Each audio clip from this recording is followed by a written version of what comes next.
कल हमने चैप्टर पढ़ा था जिसका नाम था प्रत्यास्था। क्या नाम था? प्रत्यास्था।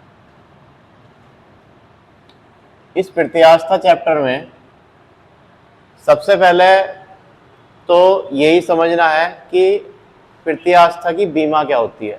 प्रत्यास्था की बीमा, तो अगर हम प्रत्यास्था की बीमा की बात करें तो इसकी बीमा क्या मानी जाएगी? ml-1 t-2। प्रत्यास्था में अगर इसका हम प्रेजेंट करेंगे तो इसे किससे प्रेजेंट करेंगे? ई से, है ना? किससे करते हैं? ई से। इंग्लिश में कहते हैं इसे इलास्टिसिटी। क्या कहते हैं? इलास्टिसिटी। तो इलास्टिसिटी बराबर प्रतिबल बटे विकृति। तो अगर क्वेश्चन आया कि प्रत्यास्था है तो प्रत्यास्था क्या है? प्रतिबल बटे विकृति। अब इसमें दो शब्द आए, एक आया विकृति, एक आया प्रतिबल। तो जिस प्रकार से ये तीनों के अलग अलग कैटेगरी होती हैं, जैसे विकृति कितने प्रकार की होती है ना? उसके अलावा प्रतिबल कितने प्रकार का होता है ना? उसके अलावा प्रत्यास्था कितने प्रकार की होती है?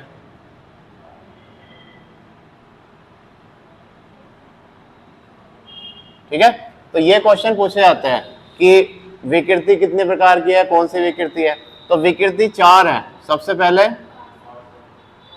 पार्श्व विकृति, है ना? उसके बाद अनुदैर्घ्य विकृति,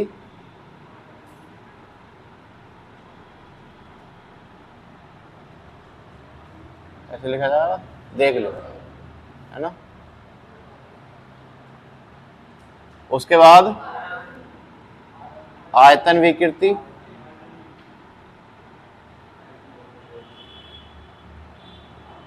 और उसके बाद अपरूपण विकृति।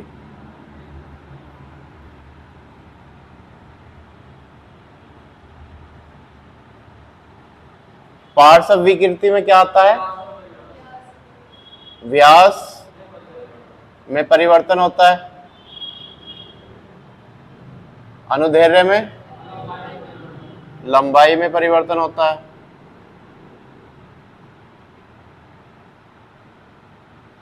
आयतन में परिवर्तन होता है, और अपरूपण में रूप में परिवर्तन। ठीक है, अब उसके बाद आता है प्रतिबल।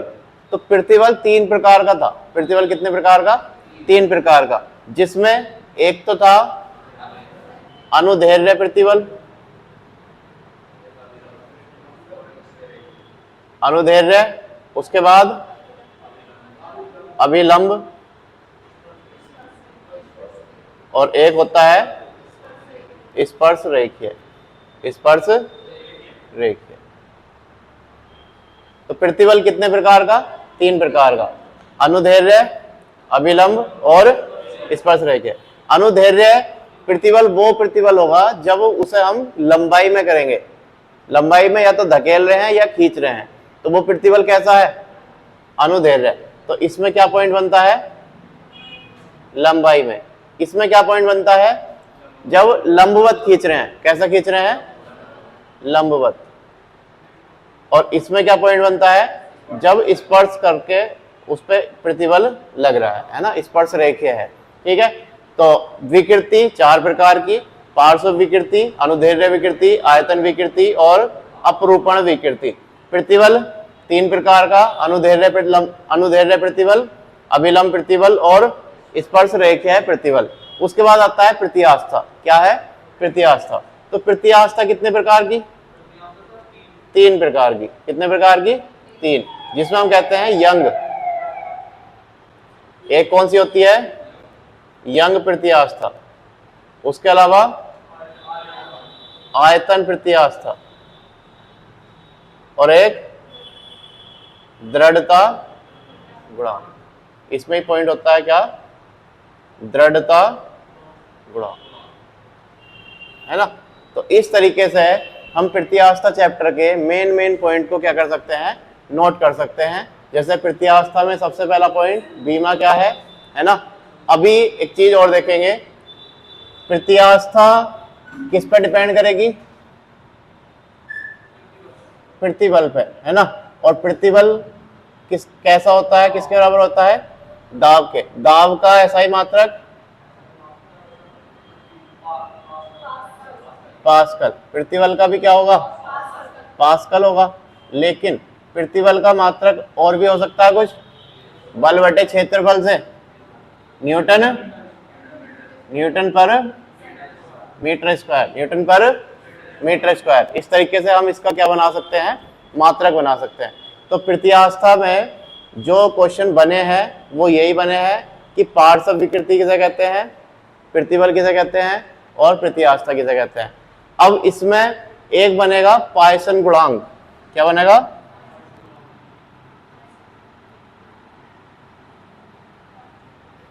पॉइसन गुणांक। तो ये पॉइसन गुणांक क्या होता है, पार्श्व विकृति बटे अनुदैर्ध्य विकृति,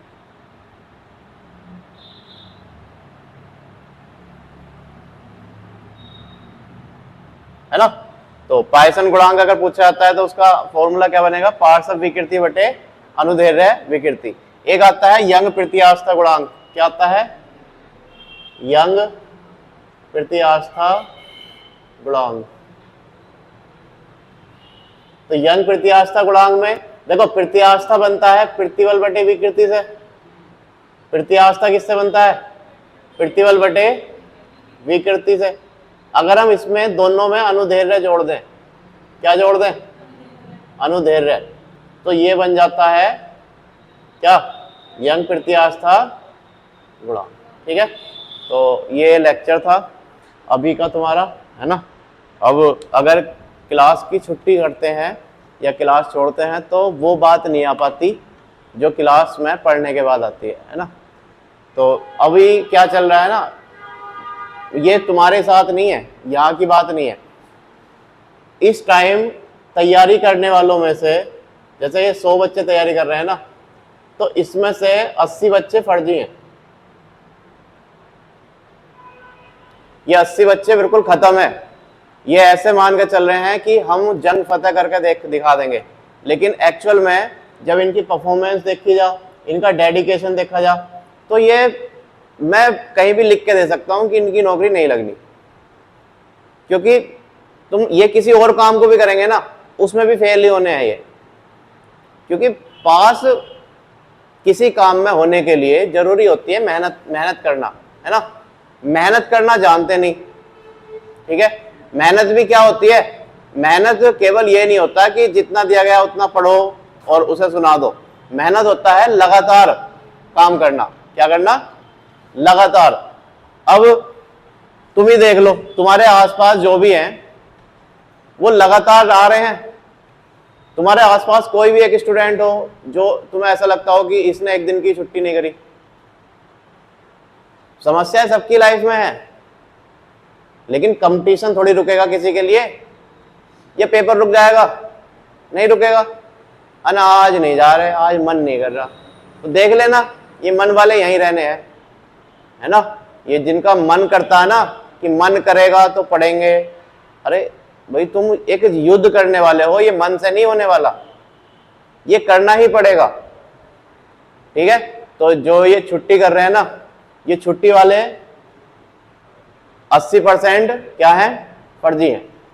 ठीक है, और एक कैटेगरी और बनती है, ये 20% वाली। ये 20% वाले में वो बच्चे आते हैं जो मेहनत कर रहे हैं।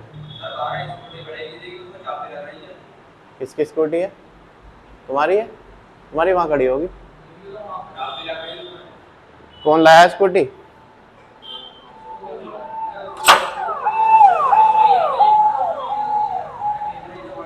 अच्छा, वहीं जो खड़ी है, सही है। जाओ लेकर आओ, जल्दी जाओ।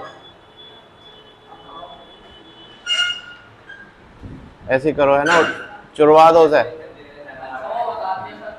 यहीं खड़ी करके छुड़वा दो, वहां क्या ले जा रहा हो। चलो कोई बात नहीं, हो जाता है कभी कभी, है ना। तो मैं यही कह रहा था कि 80% स्टूडेंट फर्जी हैं और 20% जो है वो पढ़ने वाले हैं, ठीक है। अब इसमें भी एक स्टूडेंट जब तैयारी शुरू करता है ना, तो स्टूडेंट तैयारी करने में जब वो शुरुआत में होता है तो वो सीख रहा होता है, और जब उस पर पढ़ाई का 40% आ जाता है तो फिर वो या तो अपने आप को मंत्री समझने लगता है ना। लेकिन उसे हमें पता है कि अगर तुम ठीक होते ना तो तुम मॉक टेस्ट में कट ऑफ पार करते। अगर तुम पढ़ने में सही होते तो तुम्हारे मॉक टेस्ट में क्या रहती, कट ऑफ पार होती और अच्छा स्कोर कर रहे होते, कैसा भी क्वेश्चन तुम्हें दिया जाता। लेकिन तुम अपने आप को मंत्री समझ चुके हो कि क्लास में, जैसे कहते हैं ना, अंधे में काड़ा राजा, है ना। अभी तुमने असली धुरंधर तेज वाले बच्चे देखे ही नहीं, है ना। जैसे मान लो एएलएस पे पहले पुराने बैच के बच्चे हैं, अगर उनके साथ तुम्हारा कंपटीशन कराया जाएगा तो उनके सामने तुम कहीं से कहीं तक नहीं हो, और ये सच है। और इस क्लास के कुछ बच्चे ऐसे मान के चल रहे हैं कि मैं क्लास का टॉपर हूं, मैं क्लास में ठीक ठाक नंबर ला रहा हूं, तो अब मुझे पढ़ने की जरूरत नहीं है, यहीं रहना है ना। हमने अपने टीचिंग करियर में ये चीजें देखी हैं। जो स्टूडेंट लगातार चुपचाप कान दाब के मेहनत कर सकता है बिना किसी इधर उधर की बातों के, उसका सिलेक्शन हो जाता है। लेकिन जो स्टूडेंट ठीक ठाक पढ़ रहा होता है और बीच में किसी की वजह से, या तो कोई फ्रेंड सर्कल में जुड़ेगा, है ना, या फिर कोई और किसी वजह से, वो अपने आप को पढ़ाई से दूर ले जाना शुरू करेगा। और हम कैसे देखते हैं, क्योंकि एएलएस पे होता है टेस्ट डेली, हम परफॉर्मेंस से बता देते हैं कि अब इसने पढ़ना बंद कर दिया, और हम डेली टेस्ट से ये परफॉर्म बता सकते हैं कि ये पढ़ के आया है। ये डेली टेस्ट एएलएस पे क्यों कराते हैं हम? कोई नहीं कराता डेली टेस्ट। हम डेली टेस्ट इसलिए कराते हैं क्योंकि हमें हर दिन का रिकॉर्ड चाहिए, आज पढ़ के आए हो या नहीं पढ़ के आए हो।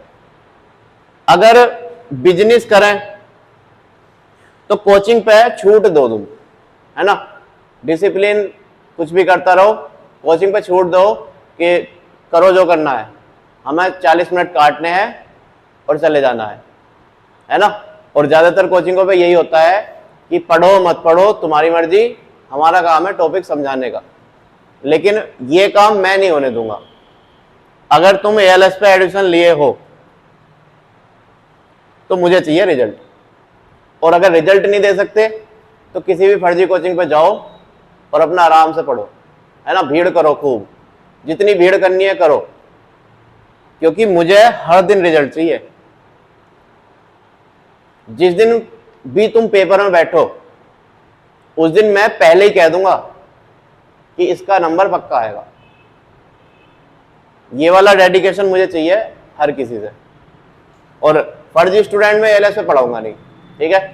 तो तुम पुराने बच्चों से पूछ लेना, मैं एएलएस पे तो भगाता बहुत जल्दी हूं, है ना।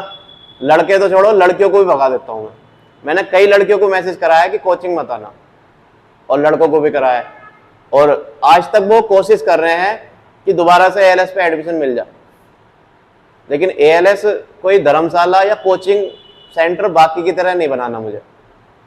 इस पे सबसे जरूरी रहेगा डिसिप्लिन। डिसिप्लिन के साथ मेहनत करोगे बहुत जल्दी सफल हो जाओगे। और एक दिन पढ़ना, 2 दिन छुट्टी करना, मजबूरी है अलग बात है, कोई मजबूरी है, मजबूरी हो सकती है, लेकिन तुम्हारी परफॉर्मेंस में दिक्कत नहीं आनी चाहिए। अगर छुट्टी हुई है तो जब एएलएस पे डेली टेस्ट होता है तो टेस्ट का रिवाइज करके आना, है ना। और यही मैं कोशिश करूंगा कि जिस दिन एएलएस पे से डिसिप्लिन खत्म करना वो हो गया ना, खत्म हो गया, उस दिन शायद हो सकता है कि एएलएस बंद हो जाए। यानी एएलएस की हाई प्रायोरिटी पे जो चीज रहेगी वो डिसिप्लिन रहेगी। फर्जी स्टूडेंट ना पढ़ाए ना पढ़ाने का, ठीक है। जब भीड़ हो जाएगी तो मैं कैसे कंट्रोल कर लूंगा? 200 बच्चे बैठे हैं, 200 बच्चों में अगर मैं कोशिश करूं कि मैं हर बच्चे का परफॉर्मेंस देखूं तो एक क्लास के 40-50 बच्चों पे नजर रखी जा सकती है, नहीं। लेकिन 200-150 बच्चे बैठे हैं, तो पीछे वाले अपना मोबाइल चला रहे हैं, आगे वाले अपना बस इधर उधर बात कर रहे हैं। टीचर आएंगे, स्टेज पर चढ़ेंगे, रट के लाएंगे, है ना, अरे बिना देखे पढ़ाते हैं। अरे बिना देखे पढ़ाने में कोई बड़ी बात है क्या? अभी मैंने ये सब कुछ लिखा, देख के लिखा क्या? बिना देख के लिखा। तो मेन इशू ये नहीं है। सक्सेस रेट तब बढ़ता है जब बच्चे के याद हो, सक्सेस रेट तब नहीं बढ़ता जब टीचर के याद हो। भाई टीचर के याद अगर ना होगा तो टीचर थोड़ी रहेगा, बताओ। टीचर तो तभी बना ना जब उसके याद है, वो बता रहा है।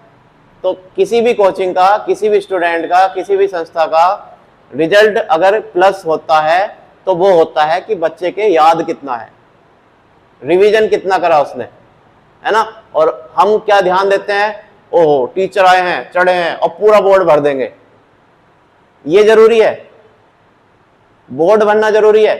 तुम अगर रट के लाओगे आराम से बोर्ड भर दोगे नहीं। इस टॉपिक से अगर कोई क्वेश्चन तुम पूछने लगे तो मैं कर सकता हूं इस टॉपिक को कवर। तो ये तो एक प्रोसेस नॉर्मल है, इसी चीज से इंप्रेशन बढ़ गया, ओहो टीचर ने ये कर दिया। लेकिन मेन इशू क्या है?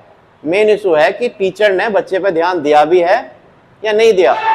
बच्चे की परफॉर्मेंस कम हो रही है तो क्यों हो रही है, बढ़ रही है तो क्यों बढ़ रही है।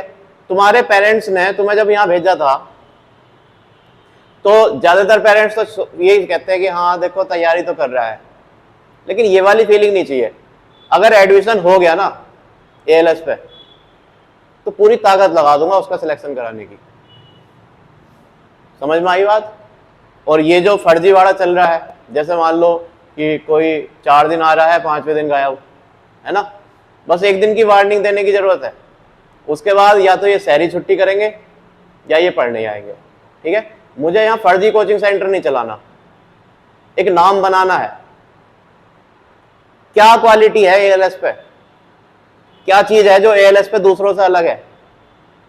वो है ये कि हम हैं जिम्मेवार। अगर बच्चे ने एडमिशन लिया एएलएस पे तो बच्चे पे इतनी नजर रखेंगे कि डेली बता देंगे कि आज इस पे कितना सुधार हुआ है। शाम वाले बैच की बात बता रहा हूं मैं, जब पहला टेस्ट हुआ ना तो बच्चों के 23 नंबर आए मिनिमम, और ये 150 में से थे। पहले टेस्ट में 150 में से 23 नंबर, और दूसरे टेस्ट में 150 में से 82 नंबर, 150 में से 82 नंबर। और ये सब क्यों हो रहा है? क्योंकि डेली काम होता है।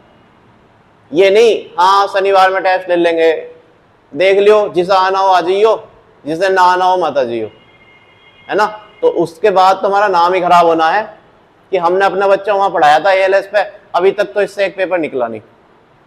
यही तो कहेंगे ना। तो भैया अगर यहां आना है तो पहले सोच के आना कि या तो पढ़ने ही जा रहे हैं, नहीं तो कहीं भी जाओ, कोई फर्क नहीं पड़ रहा, है ना। एएलएस चली थी डिसिप्लिन से, एएलएस चलेगी डिसिप्लिन से। और जो बच्चा यहाँ आएगा उसकी जिम्मेवारी हम 100% तो नहीं कह सकते, लेकिन 95% पूरी मेहनत करेंगे। और जिस दिन तुम्हें ऐसा लग जाए ना कि एएलएस ने हमारे साथ हम पे ध्यान देना बंद कर दिया या हमारे रिकॉर्ड का उन्हें नहीं पता, एक भी स्टूडेंट बता दो जिसके बारे में मुझे ये ना पता हो कि ये किस लेवल पे है और इसे किस लेवल पे ले जाना हो। एक भी स्टूडेंट, सबका पता है मुझे A to Z, जितने भी एएलएस पे पढ़ते हैं, चाहे मॉर्निंग बैच हो चाहे इवनिंग बैच हो। मैं भी चाहता था इग्नोर कर सकता था नहीं कि आओ फीस जमा करो और हाँ बैठ जाओ, कोर्ट में बैठ जाओ, है ना, कोई फर्क थोड़ी पड़ रहा, नहीं पड़ रहा। लेकिन मैं हर दिन टेस्ट देता हूँ एएलएस पे। और ये जो डेडिकेशन तुम दिखाते हो ना मुझे कि सर हम डेली टेस्ट देने के लिए तैयार हैं, हम हर कोशिश करेंगे, बस तुम हमें नौकरी दिला दो। तो तुमसे ज्यादा हम कोशिश करेंगे तुम्हें नौकरी दिलाने की। ऑनलाइन में बैठा बच्चा पढ़ रहा है, बस कानों में लीड लगा रखी है, पढ़ रहा है ना, उसका परफॉर्मेंस क्या है, उसे कहाँ समस्या आ रही है। कमेंट अगर लिख भी दी तो अगर कमेंट बताने लायक है तो बता दो, नहीं है तो डिलीट करवा दो। बताओ, टेक्निकल टीम बैठी रहती है, साइड से डिलीट करवा दो, वो क्या करेगा बेचारा, कुछ नहीं। लेकिन यहाँ सामने से बात होगी और सामने से रेस्पॉन्सिबिलिटी आएगी कि भैया नौकरी चाहिए तो मेहनत करनी पड़ेगी, और नौकरी लगती उसकी है, नौकरी लगती उसकी है जो साइड कर देता सब कुछ। तुम कंपटीशन में कितने लोगों से फाइट करने वाले हो, कभी सोचा है? अगर 62,000 वैकेंसी आ रही हैं तो फॉर्म भरे जा रहे हैं 40 लाख। एक सीट पे मान के चलो कि 100 या 80-90 स्टूडेंट, तो तुम्हारे सामने कितने लोग खड़े हैं? 80 या 100 लोग खड़े हैं।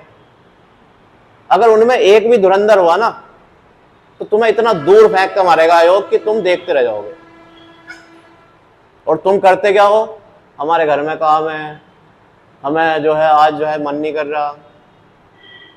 तो तुम उन्हें देख लो ना कि अगर कोई दूसरा पढ़ रहा होगा तो मेरी तो गई, कै साल बाद नौकरी आवेगी। फिर एक पेपर का रिजल्ट पूरा होने में 2 साल लग जाते हैं किसी का भी। पहले प्री होगा, फिर मेन होगा, उसके बाद फिर कट ऑफ लगेगी, पहले प्री की कट ऑफ, फिर मेन की कट ऑफ, पहले पुलिस की कट ऑफ, फिर उसकी कट ऑफ, और कभी लास्ट में 1-1.5 साल के बाद आके कहीं क्या होती है, ज्वाइनिंग होती है। और एक मौका छोड़ा तुमने, पूरा 1 साल गया, पूरा 1 साल जाता है नहीं। और हम इस 1 साल से पहले कर क्या रहे हैं? हमारे घर के ही काम ना निपट रहे, बताओ, है ना? तो ये जो लापरवाह है ना, इन्हें फिक्र जिस दिन होनी शुरू हो जाएगी अपने आप म्यान में आ जाएंगे, है ना? और सब चीजें देख लेना तुम, लास्ट में तुम्हारे पास तुम और तुम्हारी नौकरी बचेगी, बाकी सब तुम्हें साइड कर देंगे। कर देंगे नहीं? तुम्हारे घर वाले में अगर तुम 2 भाई हो ना और तुम्हारे एक बड़े भाई की जॉब लग गई, ठीक है, तो तुमसे वो व्यवहार नहीं करा जाएगा जो उससे करा जाएगा जिसकी जॉब लगी है। तो जब सगे भी अपने नहीं हो रहे तो तुम किससे कल्पना कर रहे हो? तो तुम्हें अपने पैरों पर खड़ा होना है ना? और अपने पैरों पर खड़ा होने के लिए क्या जरूरी है कि कान आंख सिर्फ फोकस करके लगा दो कि वर्दी चाहिए तो चाहिए, नहीं तो घूमते रहो यही आवारा। क्यों भाई? कल भी जो जैसे घूम रहे थे परसों भी ऐसे घूमना, 4 साल बाद भी ऐसे घूमना। अपनी लाइफ देख लो तुम, 4 साल बाद क्या होने वाला तुम्हारे साथ। तुमसे ये वाली जॉब नहीं लगी अगर तो सोच के देखो कि तुम क्या ही करोगे बाद में। मैं दुकान पे बैठ जाऊंगा, आसान है, वेट करते रहो, हाँ ग्राहक आ गया, ग्राहक आ गया, भाई आ गया, आ जाओ भाई आ जाओ, है ना? ये आसान है। तुम नाम बनाओ, नाम बनाने के बाद लोग अपने आप तुम्हारी डिमांड करेंगे, ठीक है? और नाम कैसे बनाओगे? मेहनत से। तुम दुकान में बैठोगे, दुकान में मेहनत है ना? है मेहनत, बहुत मेहनत है। पूरा मैनेजमेंट देखना पड़ता है, क्या सामान गया, कितना सामान चला गया, कितना सामान रह गया, सब कुछ करना पड़ेगा। तो इससे अच्छा अपना तैयारी कर लो शांति से बैठ के, है ना? देखो अच्छी खासी एसी चल रही है, बढ़िया सब कुछ चल रहा है, बिल्कुल शांत माहौल है, इसमें भी ना पढ़ा जा रहा है ना? छुट्टी पे है, बताओ, ठीक है? किस दिन सामने से डांट दूंगा ना तो सारा पढ़ना भूल जाएंगे। और मुझे फर्क नहीं पड़ता, मैं तुम्हें पकड़ के नहीं लाया एएलएस पे, मुझे जरूरत है एएलएस के नाम बनाने की। और नाम बनेगा तब जब इस क्लास में ये पूरी क्लास वर्दी से रंग जाएगी। एक दिन जब तुम्हारा सिलेक्शन हो जाएगा ना सबका, और पूरी क्लास का फोटो खींचो कि हमने इतने बच्चे पढ़ाए थे और सभी वर्दी में आके बैठेंगे, तो ये हिस्ट्री बनेगी। और ये वही बना सकते हैं जिसमें दम हो। कहते हैं ना कि हाँ जुनून है, ये वाले फर्जी वाले नहीं, आज मन नहीं कर रहा भाई, आज जो है मन नहीं कर रहा, आज नहीं पढ़ रहे, तो तुम मन को ही देखते रहो, है ना? मन करता किसका है बताओ? ये बिन बाद अनुधैर्य विकृति, आयतन विकृति, अपरूपण विकृति, क्या क्यों पढ़ रहे हैं हम इन्हें? क्या है ये? सिर में दर्दी तो है, ये मन कर रहा, लेकिन पढ़ना पड़ेगा, पढ़ना पड़ेगा, छोड़ नहीं सकते, नहीं तो भटकते रहो आज भी, 4 साल के बाद भी। वैकेंसी आ गई, टेंडर कल हो गया, है ना? टेंडर की बात कल हुई है, 28 तारीख तक टेंडर है, 28 से 25 है, 25 तक है ना? देखते रह जाओगे, मेरे जो है वहाँ बिजनेस चल रहा है, मेरा वहाँ काम चल रहा है, देखते रह जाओगे तुम। जो जिसके लिए तुम काम करने जा रहे हो ना, जिसके लिए तुम कर रहे हो, अगर वो तुम्हें पूछ लेना इस वैकेंसी की नौकरी ना लगने के बाद, तुम उससे मिल लियो। तुम्हें अगर नाकारा ना कह दिया उन्होंने, हमने तो भैया पढ़ाया भी, हमने तो सब छूट दी, ये छूट दी तुमने, यही तो होता है लास्ट में। और जब तुम्हारा रिजल्ट नहीं आएगा ना वैकेंसी में, तो तुम्हें सीधी उल्टी मिलेगी सुनने को। क्या? अरे यार बेकार ही है, इसके बस की ना कुछ भी। तो उस दिन से डर जाओ और बाकी सब चीजें साइड में कर दो। तुम्हारी लाइफ में कौन है, क्या है, कहाँ गया, कैसे रह रहा है, क्या काम चल रहा है, सामने वर्दी दिख रही है और तुम्हारा पेपर है और तुम्हें पढ़ना है। स्कोर 100 आ रहा है, 200 कैसे पहुंचाना है, इस पर काम करो। अगर तुम दूसरी चीजें सोच रहे हो ना, तो यहीं रहना है तुम्हें। आज भी कोचिंग कर रहे हो, 2 साल के बाद भी कोचिंग करोगे, फिर 4 साल के बाद भी कोचिंग करोगे, और लास्ट में आके फिर कहोगे यार प्राइवेट नौकरी लगवा दी यार कहीं मेरी। कोई जैसा होगा ना नोएडा में, अरे यार कोई जॉब वॉब है ना तुम्हारी कंपनी में, यही तो होता है। तो उस दिन से अच्छा है कि आज तुम्हें जब टीचर समझा रहे हैं कि जिस काम को करो पूरी शिद्दत से करो, नहीं तो करो ही मत, है ना। कि भैया मैं पढ़ने जा रहा हूँ तो मेरा परफॉर्मेंस देख लो, मैंने अपने आप में पूरा काम कर रखा है ना। तो ये चीज़ें दिमाग में होनी चाहिए। बाकी अब जो है ये मैंने तुम्हें पढ़ा दिया। इसमें प्रतिबल कितने प्रकार का? 3, अनुदैर्घ्य, अभिलंब और स्पर्शरेखीय, यंग प्रत्यास्था, आयतन प्रत्यास्था और दृढ़ता गुणांक। ये यंग प्रत्यास्था तक पढ़ाया था मैंने तुम्हें। कहाँ तक पढ़ाया था? यंग प्रत्यास्था। यंग प्रत्यास्था क्या होता है? अनुदैर्घ्य प्रतिबल बटे अनुदैर्घ्य विकृति। पास वही होगा जो लगातार आएगा, ये तुम लिख लेना कहीं को भी, ठीक है। और जो ये 4 दिन छुट्टी 2 दिन गायब, अब तो कोई दिक्कत भी नहीं, पहले तो पेपर चल रहे थे, चलो अब क्या है ना। हाँ, तो हम भी यही हैं, देख लेना तुम, है ना। सही नहीं लगती ये चीजें। चलो अब देखो सीट देखेंगे, आज वाली सीट ले जाओ एक दिन आके।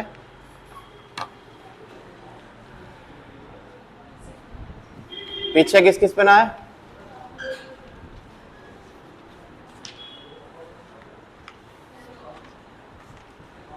तुम पे भी ना है? मिल गई?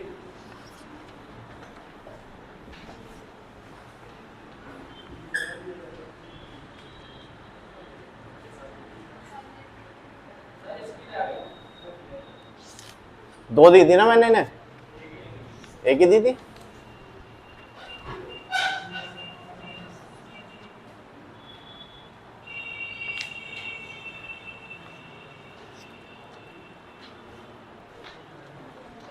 देखो कल मैंने तुम्हें यंग प्रत्यास्था पढ़ाया था। तो यंग प्रत्यास्था में क्या था? अनुदैर्घ्य प्रतिबल बटे अनुदैर्घ्य विकृति। प्रत्यास्था में और यंग प्रत्यास्था में अंतर केवल किस शब्द का है? अनुदैर्घ्य शब्द का। किस शब्द का? अनुदैर्घ्य। अगर कहते हैं प्रत्यास्था क्या होता है, तो प्रत्यास्था होता है प्रतिबल बटे विकृति। प्रत्यास्था क्या होता है? प्रतिबल बटे विकृति। अगर कहते हैं यंग प्रत्यास्था क्या होता है, तो अनुदैर्घ्य प्रतिबल बटे अनुदैर्घ्य विकृति। अनुदैर्घ्य प्रतिबल बटे अनुदैर्घ्य विकृति। अब दूसरा है आयतन प्रत्यास्था। क्या है? आयतन प्रत्यास्था। तो जब ये प्रत्यास्था है तो इसमें प्रतिबल होगा, इसमें विकृति होगी, यही तो होगा। लेकिन शब्द क्या जुड़ा? आयतन। तो आयतन शब्द जुड़े होने की वजह से इसके फॉर्मूले में देखेंगे, ऊपर तो आएगा क्या? अभिलंब प्रतिबल, और नीचे क्या आएगी? आयतन विकृति। देखो यंग प्रत्यास्था में अनुदैर्घ्य प्रतिबल अनुदैर्घ्य विकृति, आयतन प्रत्यास्था में अभिलंब प्रतिबल बटे अभिलंब आयतन विकृति। अब अगर आता है दृढ़ता गुणांक, क्या आता है? दृढ़ता गुणांक। तो कौन सा आएगा? स्पर्श रेखीय प्रतिबल बटे अपरूपण विकृति। अपरूपण विकृति। तो कुछ इस टेबल की वजह से पूरे फॉर्मूले बन सकते हैं। अगर किसी की ये टेबल याद है तो वो प्रत्यास्था चैप्टर में माहिर है, ठीक है। इस टेबल को कैसे देखेंगे? विकृति कितने प्रकार की? 4। पार्श्व विकृति, अनुदैर्घ्य विकृति, आयतन विकृति और अपरूपण विकृति। प्रतिबल अनुदैर्घ्य प्रतिबल, अभिलंब प्रतिबल, स्पर्श रेखीय प्रतिबल। प्रत्यास्था यंग प्रत्यास्था, आयतन प्रत्यास्था और दृढ़ता गुणांक प्रत्यास्था, ठीक है। अब हमें बनाना है यंग प्रत्यास्था का फॉर्मूला। किसका बनाना है? यंग प्रत्यास्था का। तो तो यंग प्रत्यावस्था में जैसे ये प्रत्यावस्था है तो इसमें होता है प्रतिबल बटे विकृति। क्या होता है? प्रतिबल बटे विकृति। लेकिन हमने इसमें शब्द जोड़ दिया अनुदैर्ध्य। क्या जोड़ दिया? अनुदैर्ध्य। तो ये कैसा प्रत्यावस्था बन गया? यंग प्रत्यावस्था बन गया। उसके बाद हमने देखा आयतन प्रत्यावस्था। कौन सा है? आयतन प्रत्यावस्था। तो जो ये आयतन प्रत्यावस्था है, आयतन प्रत्यावस्था अभिलंब प्रतिबल के सामने आ रहा है। किसके? अभिलंब। तो आयतन प्रत्यावस्था में ऊपर क्या आएगा? अभिलंब प्रतिबल, और नीचे क्या आएगा? आयतन विकृति। आयतन विकृति। वैसे ही दृढ़ता गुणांक में क्या आएगा? स्पर्श रेखीय प्रतिबल, स्पर्श रेखीय प्रतिबल बटे अपरूपण विकृति। अपरूपण विकृति। तो ये इसके पूरे के पूरे फॉर्मूले हैं जो तुमसे पूछे जाते हैं कि दृढ़ता गुणांक प्रत्यावस्था क्या है, आयतन प्रत्यावस्था क्या है, यंग प्रत्यावस्था क्या है ना, अनुदैर्ध्य प्रतिबल क्या है, अभिलंब प्रतिबल क्या है, स्पर्श रेखीय प्रतिबल क्या है। तो मुझे नहीं लगता इस चैप्टर में किसी को कोई समस्या है। सब कुछ क्लियर है ना? कोई समस्या हो तो बेझिझक पूछ सकते हो। ठीक है, चलो अब इसमें देखेंगे शीट में। देखो ये टेबल इसमें बनी हुई है। यंग प्रत्यावस्था है ना, बनी हुई है ना, अनुदैर्ध्य प्रतिबल बटे अनुदैर्ध्य विकृति। आयतन प्रत्यावस्था के सामने देखो अभिलंब प्रतिबल बटे आयतन विकृति। दृढ़ता गुणांक में देखो स्पर्श रेखीय प्रतिबल बटे अपरूपण विकृति। पार्श्व विकृति आ रही किसी में? नहीं आ रही ना। पायसन गुणांक में क्या आता? पार्श्व विकृति बटे अनुदैर्ध्य विकृति। ठीक है, अब ये न्यूमेरिकल जो आते हैं इससे प्रत्यावस्था से, ये आते हैं कि जैसे तल पर टकराने पर क्या होगा, है ना, किसी चीज को किसी ऊंचाई पे फेंका और वो तल पर टकराया तो उसकी प्रत्यावस्था कितनी होगी, उसकी प्रत्यावस्था कितनी होगी। जैसे पहला न्यूमेरिकल देखेंगे, देखो 100 मीटर की ऊंचाई से किसी वस्तु को गिराते हैं तो वह तल से टकराकर 4 मीटर ऊपर उड़ जाता है। तल की प्रत्यावस्था बताओ। तो सीट में ही है ना। एक क्या है, 100 मीटर की ऊंचाई से किसी वस्तु को क्या करा गया? गिराया गया। कहां से गिराया गया? 100 मीटर की ऊंचाई से। ठीक, तल से टकराने के बाद वो कितना ऊपर तक गई? 4 मीटर। तो इसमें दो ऊंचाई है। कितनी ऊंचाई है? 2। h1 कितना? 100। h2 कितना? 4। दोनों मीटर है। दोनों क्या है? मीटर है। तुमसे पूछा गया तल से टकराने के बाद उसकी प्रत्यावस्था याद करनी है। तो प्रत्यावस्था को किससे प्रेजेंट करते हैं? ई से। अब अगर बात ऊंचाई में है, किसमें है? तो अंडर रूट h2 बटे अंडर रूट h1 है ना। h2 कितना बताओ? h2 4 h1। तो क्या आ जाएगी? 1/25 अंडर रूट क्या आ जाएगा? 1/5। 1/5।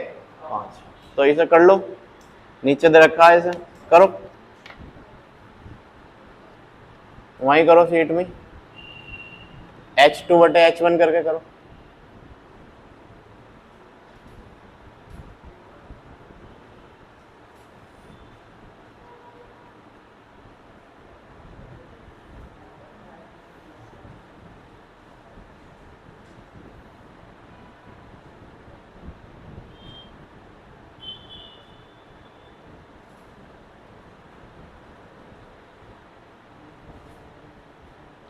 शाम वाली क्लास में पुलिस का टेस्ट हुआ था। ठीक है, 240 नंबर आए पिछले टेस्ट में, 240 है ना। और हमारी क्लास में अगर कोई 200 पार कर देता है, तुम्हारा वाला ही टेस्ट दिया उसने भी शाम वाले बैच में, ठीक है, तो तुम ये मान के मत चलो कि हो गया काम। तुमसे भी धुरंधर मार्केट में है, समझ रहे हो। तो शाम वाले बैच का कंपटीशन सुबह वाले से अगर कराया जाएगा तो शाम वाले बैच में स्टूडेंट हैं ऐसे जो सुबह वालों को पट कर देंगे। 240 इस क्लास में किसी के नहीं आए, और शाम वाले बैच के रिकॉर्ड है कि 240 स्कोर करा उसने। और इससे पिछले में हुआ था यूपीएसआई का, तो उसमें उसके 224 नंबर थे यूपीएसआई में। ठीक है, शाम में एक बच्चा लड़का आता है नकुल नाम का। ठीक है, तो तुम इस वहम में मत रहना कि बहुत कुछ पढ़ लिया है ना। तो अभी जो है बहुत पढ़ना है और छोटी छोटी चीजों को सुधारना है। यानी तुम्हें अभी मेहनत 1% भी कम नहीं करनी। 1% भी अगर दिमाग में आ गया ना कि सही हो गया, मत लाना कभी भी इस बात को, नहीं हुआ सही अभी, है ना। जब तक स्कोर ऐसा ना आ जाए ना कि सामने वाला देखता रह जा कि हाँ ये है बात, है ना, तब तक 1% भी मेहनत में कमी नहीं आनी चाहिए, 1% भी। ठीक है, और पहला फॉर्म भरो ये वाला, जिसका भी, जैसे कुछ बच्चे पहली बार फॉर्म भरेंगे और पहली बार में नौकरी ले लो, ये होती है असली मेहनत, है ना। और भरते रहो फॉर्म, बहुत आएंगे। अना सर जी एमटीएस का भर दूं, भर दो, हम पे क्या जा रहा, क्यों भाई, क्योंकि हमें उम्मीद है। ठीक है, तो भैया जितने भी हो या तो मेहनत से लग जाओ, और वर्दी चाहिए तो चाहिए, चाहे कुछ भी हो जाए, है ना। किसी भी कीमत की मेहनत करनी पड़े, करेंगे, और इस बार नहीं छोड़ेंगे। हो सकता है पिछली बार कुछ बच्चों का किसी वजह से रह गया हो, इस बार तो धूल तार देनी है पेपर की, है ना। और वो तभी उतरेगी जब एक भी दिन की ना छुट्टी करनी है और हर दिन मेहनत करनी है। नंबर कम आ रहे हैं तो इमोशनल हो जाओ कि नंबर कम आए क्यों, ऐसे कब तक चलेगा काम, है ना। तो वो जो अंदर से दर्द नहीं आगा ना कि भाई नंबर कम क्यों आ रहे हैं, एक गुस्सा आना चाहिए। सुधारो खुद को कि अगले टेस्ट में बताऊंगा अगर नंबर कम आते हैं तो। किताबें उधेड़ के फेंक दो, हिंदी की किताब 10-20 बार पढ़ गए रहो। हिंदी किताब है, पता है हिंदी आएगी, नहीं पता, हिंदी आएगी ना, तो एक किताब 10 बार पढ़ लो। कोई रोक रहा तुम्हें इस काम को करने से? डेली एक पेपर पढ़ो, पढ़ सकते हो ना, विलोम शब्द, पर्यायवाची, अनेकार्थी शब्द। अपना एफर्ट क्या डाल रहे हो तुम? टीचर कितनी भी कोशिश कर ले, वो किसी भी टॉपिक को समझा के ही आगे बढ़ेगा, है ना, वो छोड़ छोड़ के नहीं बढ़ सकता। तो सिलेबस एक्स्ट्रा एफर्ट डालो और टाइम से पहले पूरा करके रिवीजन करना है।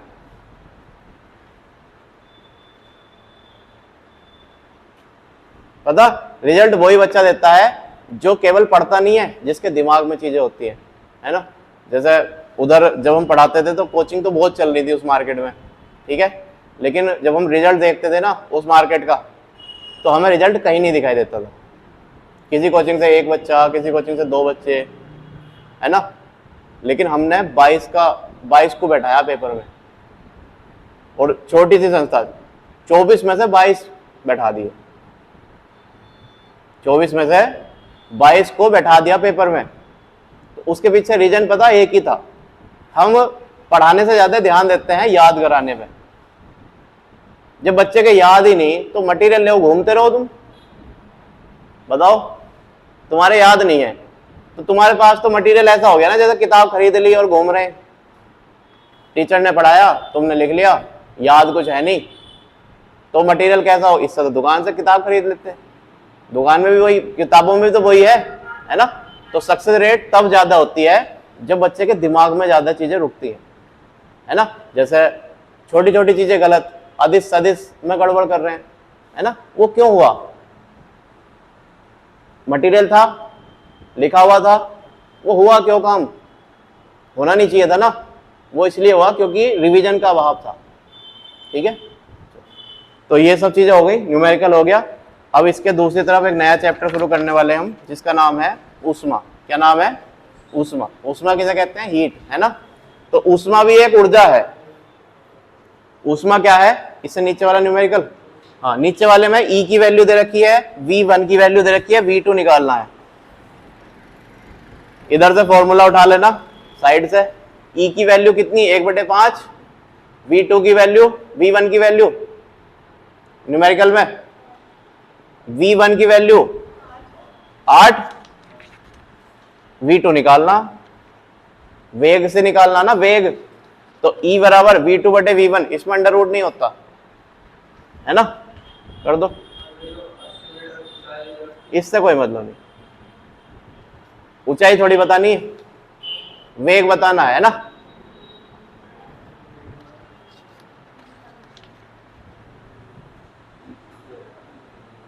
v2 निकालना है ना, v2 फाइंड करना है। क्या आएगा बताओ? 1 पॉइंट। चलो ऊष्मा चैप्टर देखेंगे अब। मैं जरा फोन हटा दूँ।